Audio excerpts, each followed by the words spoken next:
Bienvenue sur notre cours Excel consacré aux fonctions Excel. Alors, c'est quoi les fonctions Excel? Sous Excel, les fonctions, ce sont des petits mots-clés qu'on a qui nous permettent de faire des additions, des soustractions, de calculer la moyenne. En somme, ce sont des mots qu'on utilise pour faire n'importe quel genre d'opération. Ok? Les fonctions sont, on a divers types de fonctions sous Excel qui embrassent plusieurs domaines, comme le domaine de la comptabilité, le domaine des statistiques, etc.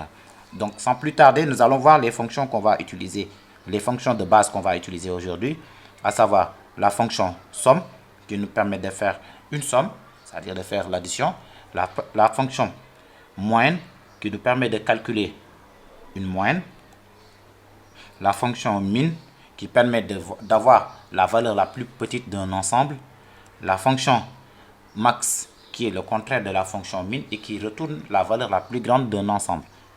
Et enfin, on va avoir la fonction NB, qui nous permet de compter le nombre d'éléments. Donc, sans plus tarder, hop, nous allons sauter de plein pied dans l'exercice. Ok? Donc, nous avons notre exercice qui est là. Donc là, nous avons une boutique qui s'appelle la boutique du coin. Donc, nous avons les prix unitaires et les quantités. Donc, on va faire une brève révision.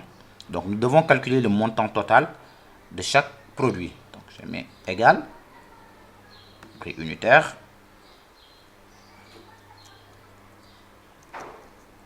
et attendez, je cherche un peu.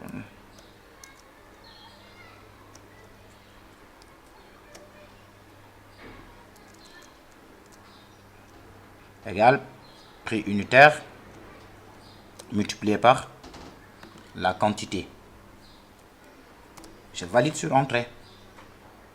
Et là, qu'est-ce que je fais? Je fais ma recopie intelligente qui me permet de reprendre la même opération partout.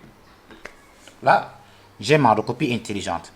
Donc, à ce niveau, on me demande de calculer la somme. J'utilise la fonction somme.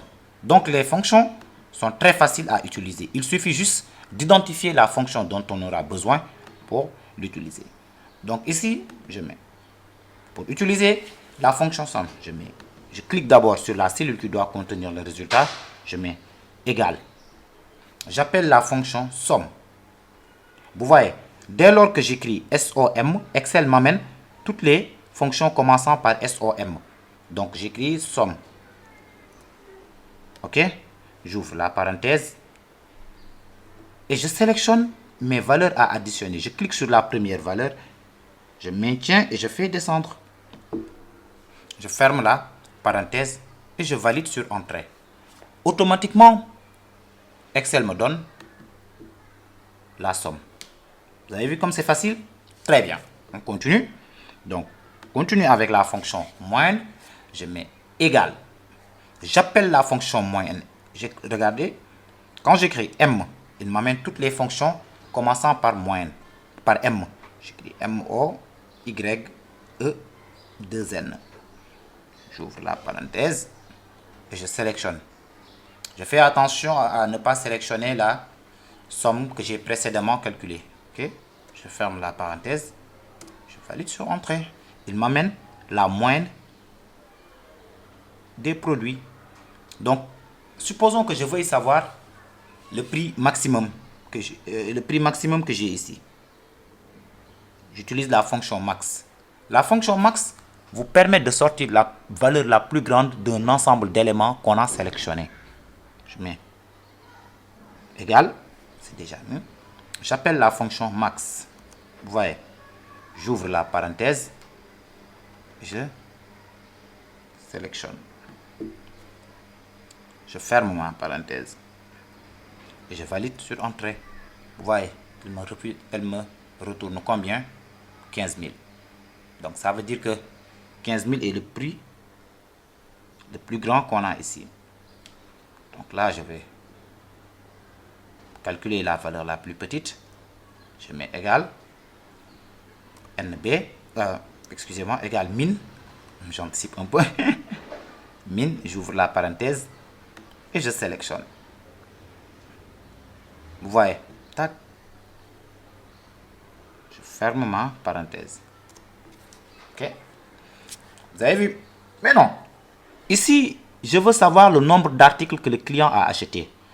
Pour calculer le nombre d'articles que le client a acheté, j'utilise la fonction NB. La fonction NB va me compter le nombre de valeurs qui se trouve ici, le nombre de valeurs qu'on a sur une sélection. Ok, je mets égal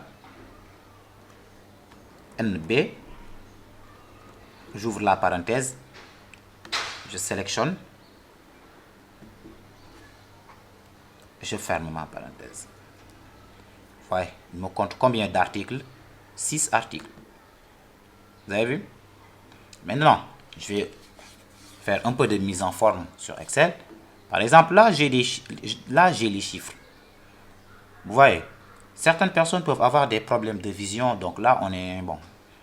On ne peut pas être sûr que c'est 15 000, 1500 ou 150 000.